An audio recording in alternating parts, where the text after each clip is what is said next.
তাহলে পশ্চিম পাশে ডান দিক দিয়ে চলে যেতে পারবে।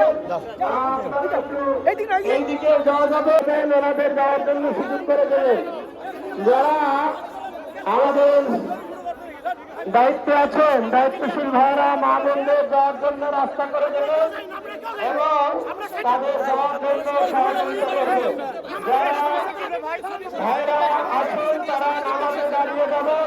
নামাজ শেষে শহরে জনসংযোগ হবে। প্রত্যেকে আমাদের কেন্দ্রীয় দায়িত্বশীলদের সাথে জনসংযোগে অংশগ্রহণ করবেন। দুই গেটে যারা শৃঙ্খলার দায়িত্বে আছেন সেই সকল ভাইরা আমরা দেখতে পাচ্ছি শাহজাদ আলম উত্তরবঙ্গের যে দায়িত্ব আছে তিনি নামাজ পড়বেন। নামাজ পড়ে তিনি যাবেন, জনসংযোগ করবেন।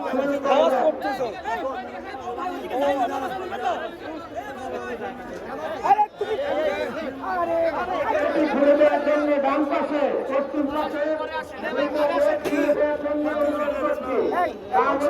পশ্চিম পাশে ডান দিক দিয়ে চলে যেতে পারবে। এইদিকে যাওয়া যাবে, ডান দিক দিকে গেলে ভালো হয়। ডান দিকে